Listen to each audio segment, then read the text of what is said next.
और यहाँ UPSC CSC के इंटरव्यूज चल रहे हैं। हम लगातार प्रसारित कर रहे हैं वो कहानियाँ जो शायद किसी को मोटिवेट कर सकती हैं और अच्छे रास्तों पर जाने के लिए थोड़ा सबल कर सकती हैं। एक और पर्सनैलिटी, एक और व्यक्तित्व हमारे साथ है, आइए उनसे जान लेते हैं, समझ लेते हैं उनकी यात्रा के बारे में। सर, सबसे पहले बहुत स्वागत आपका। बहुत बहुत धन्यवाद आपका।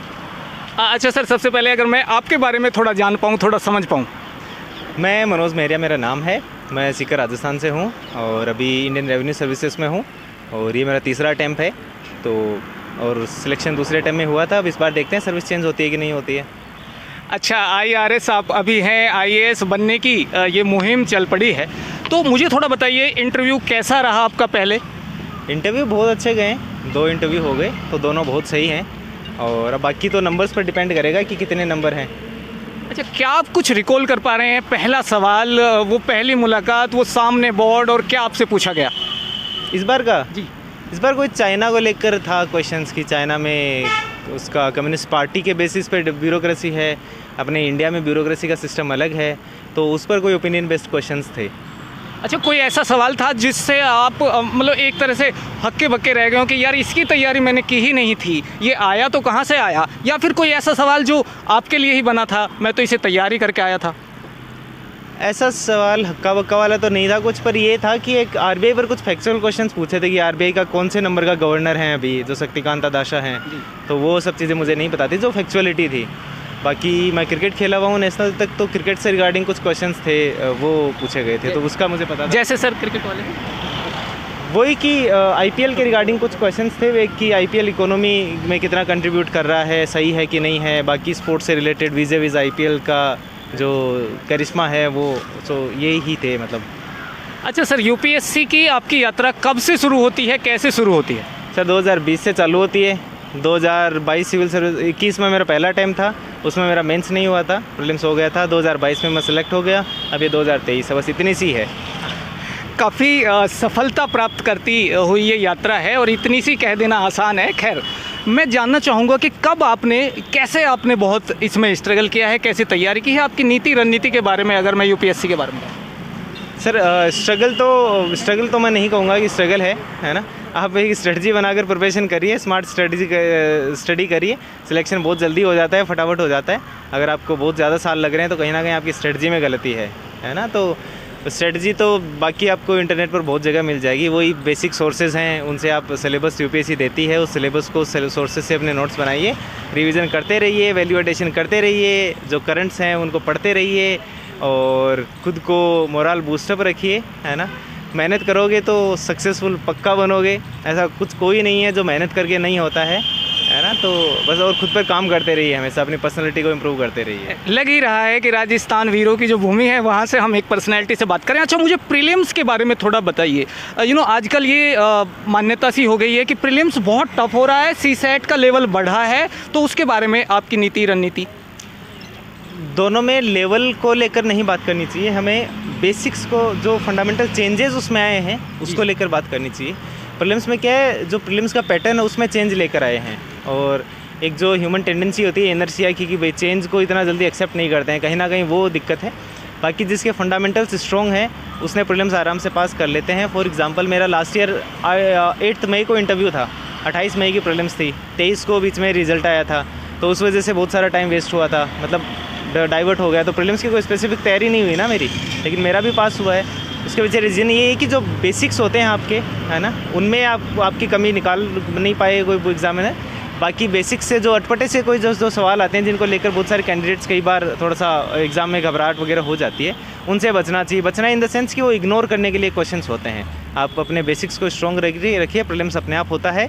रही बात उसकी सीसेट की, हाँ मैथ्स इस बार थोड़ा स्ट्रॉन्ग था, लेकिन सीसेट में जो कैंडिडेट्स के साथ इशू किसको होता है, जो मतलब एक सेक्शन को प्रिपेयर करके जाते हैं, या तो फिर मैथ्स के बेसिस पर जाते हैं, मैं मैथ्स कराऊंगा पास हो जाऊंगा, या फिर मैं उससे वो कॉम्प्रिहेंशन कर दूंगा या फिर रीजनिंग कर दूंगा। ऐसा नहीं होता है, सब चीज़ें थोड़ी थोड़ी सब में से ही करनी चाहिए। जैसे इस बार जो मैथ्स के बेसिस पर गए थे वो फेल हो गए क्योंकि मैथ्स बहुत स्ट्रॉन्ग आ गई थी, टफ आ गई थी मतलब। तो थोड़ा थोड़ा कॉम्प्रिहेंशन करिए, थोड़ा रीजनिंग करिए, थोड़ी मैथ्स करिए, ऐसे कुल मिला के धीरे धीरे काम चलाइए। एक होलिस्टिक तैयारी की आप बात कर रहे हैं। अच्छा, सीसेट में कितना अटैम्प्ट आपने किया, अगर मैं ये सवाल कर पाऊँ? अटैम्प्ट इन द क्वेश्चन मैं 45 क्वेश्चन का टारगेट लेके चलता हूँ। अच्छा, अगर हम GS1 में या GS2 में अटैम्प्ट की बात कर सके, कितने सवाल आपको लगा कि भाई इतने काफ़ी हैं, मैं इतने ही कर पाऊँगा, आगे जाऊँगा तो शायद नेगेटिव हो जाए? GS1 प्रीलिम्स की बात कर रहे हैं प्रीलिम्स से। यार? अब या तो ये तो याद नहीं है मेरे को, लेकिन होते ही हैं मेरे लगभग 90 के आसपास तो अटैम्प्ट कर ही देता हूँ मैं। अच्छा, जब हम मेंस की तरफ आते हैं, प्रीलिम्स निकल जाने के बाद एक स्टेज हम पार कर लेते हैं, तो कौन से वे पॉइंट हैं जो आंसर राइटिंग हो गया या दूसरे विषय जिन पर आप बहुत ध्यान रखते थे कि यहाँ समस्या हो सकती है, मैं इसे कवर कर लूँगा? ध्यान सब चीज़ों का ही रखना पड़ता है। आपको आंसर राइटिंग भी करनी पड़ेगी, जन्मजात किसी को नहीं आती है। बाकी आपके पास कंटेंट होना चाहिए, बिना कंटेंट के आप लिख नहीं पाओगे। फिर आपका एक टेम्परामेंट होना चाहिए एग्ज़ाम लिखने का। बहुत सारे बच्चे ऐसे होते हैं कैंडिडेट्स जिनके पास कंटेंट खूब होता है, लेकिन वो उसका इम्प्लीमेंटेशन अच्छा नहीं होता है। तो इम्प्लीमेंटेशन के लिए आपको प्रैक्टिस करनी पड़ेगी, पेपर्स लिखने पड़ेंगे, है ना, इवैल्यूएशन करना पड़ेगा। सेल्फ इवैल्यूएशन, सेल्फ रिफ्लेक्सिविटी बहुत ज़रूरी है इस एग्ज़ाम में, डेली करनी पड़ती है। और वो धीरे धीरे आपको चेंजेस दिखने चालू हो जाएंगे। अच्छा, ये जो आंसर राइटिंग वाली बात है, कुछ कैंडिडेट्स हमारी बात की वो घंटों लिखते हैं। कोई हमें बता रहा है कि भाई 8 घंटे मैं लिखने की प्रैक्टिस करता था, 7 घंटे। आपके लिए अगर घंटे इवैल्यूएशन के लिए मैं पूछ पाऊँ? ये इन सब चीज़ों में एक लिमिट करना ही नहीं चाहिए। आपको अच्छा लग रहा है उतना आप लिखिए, नहीं लग रहा छोड़िए काम को। ये कोई ऐसा थोड़ी होता है कि मैं आज 8 घंटे लिखूँगा, डेली 8 घंटे लिखूँगा तभी मेरा सिलेक्शन होगा। तो आंसर राइटिंग की सही नीति इतनी देर में मुझे इतना लिखना है, फिर जो है अगले सवाल पर बढ़ जाना है। सर मिनट 7 मिलते हैं पेपर, आपको उतने में ही लिखना है, कुछ नहीं मिलेगा उसके अलावा। अच्छा, मुझे बताइए, आपने कोचिंग की है, उस रास्ते पर आप गए हैं या आप सेल्फ स्टडी से आगे बढ़े हैं? मेरा कोचिंग से सिर्फ टेस्ट सीरीज़ का रिगार्ड आता है, उसके अलावा हाँ मॉक इंटरव्यू ज़रूरी है इंटरव्यू की प्रिपरेशन के लिए। अदरवाइज़ मैंने ना ही ऑप्शनल की, ना ही GS की किसी की कोई कोचिंग नहीं करी है, ना ही ऑफलाइन ना ही ऑनलाइन। आप कोचिंग नहीं गए, लेकिन क्या वास्तव में कोचिंग सहायक है, अगर मैं यूँ पूछ पाऊँ? यार मतलब सब पर अलग अलग डिपेंड करता है। किसी को कोई पढ़ाए तभी चीज़ें समझ आती हैं, तो उसको करनी चाहिए, मतलब थोड़ी गाइडेंस मिल जाएगी। पर कोचिंग के बेसिस पे पास नहीं होगे, पढ़ना आपको पूरा उतना ही पड़ेगा जितना बिना कोचिंग वाला पढ़ता है। सही बात है, गाइडेंस आपको मिल जाता है। अच्छा, अगर मॉक्स के लिए आप गए हैं, आपने कहा कि आपने मॉक इंटरव्यूज़ दिए हैं या मॉक्स लगाए हैं, तो कितना डिफरेंस आप पाते हैं दोनों में? अभी आप इंटरव्यू फेस करके आए हैं, आपने पिछले साल भी इंटरव्यू फेस किया है, कितना अंतर है दोनों में? मुश्किल से कोई 1 या 2 मॉक इंटरव्यूज़ ऐसे होते हैं जो आपका जो मेन इंटरव्यू होता है ना UPSC का, उसके आसपास होते हैं। अदरवाइज़ तो वही चलते रहते हैं। क्वेश्चनेयर बोलूँगा मैं, तो इंटरव्यू नहीं बोलूँगा। यहाँ पर्सनालिटी टेस्ट होता है, वहाँ पर क्वेश्चनेयर्स होते हैं, है ना। तो मेरा पर्सपेक्टिव बेसिकली ये होता है कि मेरे को एक फॉर्मल सेटअप की आदत हो जाए, कि अदरवाइज़ उसको कोई कंटेंट मेरे को मिलेगा मॉक से, वो कोई बहुत ज़्यादा नहीं रहता है ना। तो इतना ही है मॉक्स का। क्या मैं आपकी हॉबीज़ के बारे में थोड़ा जान सकता हूँ? अरे हॉबी सब ऐसे ही लिखते हैं यार। मैंने भी क्या वॉचिंग डॉक्यूमेंट्रीज़ लिख रखी है ना, तो वो बस ठीक है, वो ऐसे ही लिखते हैं तो हैं। इंटरव्यू का जब जिक्र आता है तो किस विषय में डेफ बेस ज़्यादा आप उसे लगा पा रहे हैं, करंट बेस आपका रहा, या मतलब विषय वस्तु जो है आपके इंटरव्यू की वो कहाँ किसके आसपास घूमती नज़र आई आपको? यार इस बार क्वेश्चंस थोड़े वेग ही थे, वेग इन द सेंस कि ओपिनियन बेस्ड क्वेश्चंस थे, तो इसका मतलब डेफ पर कम गया है थोड़ा। जैसे सर्विस के बारे में क्वेश्चंस पूछे मुझे, मैं ऑलरेडी सर्विस में हूँ, IRS हूँ, तो उसके रिगार्डिंग कुछ क्वेश्चंस थे, इकोनॉमी के रिगार्डिंग थे, IR के रिगार्डिंग कम ही थे। बाकी तो यार गांधी जी को इसको एथिक्स पूछी थी, गांधी जी की और उनकी, है ना, और बस यही है फ़िलहाल तो याद। एस्पिरेंट्स पूछते हैं कि ये जो सफल लोग हैं इनकी एक बार बुक लिस्ट जान ली जाए, हालांकि मैं यही सवाल आपसे पूछना चाह रहा हूँ। बुक लिस्ट यार सारे तो याद नहीं है। पॉलिटी के लिए लक्ष्मीकांत, एंशिएंट और मिडाइवल हिस्ट्री के लिए NCERT, और उसके लिए स्पेक्ट्रम मॉडर्न के लिए, एथिक्स के लिए लेक्सिकन, और कौन सा बच गया, इकोनॉमी के लिए यार वो एक बुक आती है ना इंडियन इकोनॉमी के नाम से, हाँ रमेश सिंह जी, उनकी बुक है। और एनवायरनमेंट वगैरह ये कुछ ऐसे होते हैं जो आपको करंट अफेयर से ही करने चाहिए, वो स्पेसिफिक किताब नहीं होती है इनकी।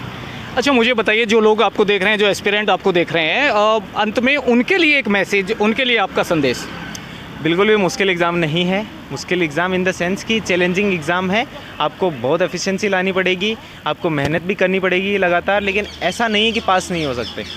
ये इनर्शिया जो हमेशा रहता है इसको निकालिए, आपको कंटिन्यूटी के साथ पढ़ना ही पड़ेगा। आप ऐसा नहीं कि आप 5 दिन पढ़ लिए, 2 दिन रेस्ट कर लिया, 3 दिन घूम लिए, ऐसा नहीं करना है। आपको डेली पढ़ना पड़ेगा, तो पढ़ना ही पड़ेगा। अदरवाइज़ क्योंकि करंट अफेयर्स का मार्जिन बहुत ज़्यादा है, तो वो बाद में बिल्डअप ही होता जाता है, आप एक दिन की छुट्टी लोगे तो, है ना। कंटिन्यूटी के साथ पढ़ना पड़ेगा, खुद की रिफ्लेक्सिविटी रखिए, मतलब खुद डेली एनालाइज करिए कि आप सही कर रहे हो, क्या सही कर रहे हो, क्या गलत कर रहे हो। वो चेंजेस आपको डेली करने पड़ेंगे और बस मेहनत तो करनी पड़ेगी। बाकी ऐसा नहीं कि होगा नहीं, अगर आप मेहनत सही करोगे तो होगा पक्का, ये बात मान के चलिए। अच्छा लगा सर आपसे बात करके। उम्मीद है इस बार ये रैंक आईएएस तक पहुंच ही जाएगी और हम आपको नेतृत्व करते देखते नज़र आएंगे आईएएस का और सिविल सर्विसेज का। बहुत धन्यवाद सर आपका। धन्यवाद, धन्यवाद सर, थैंक यू।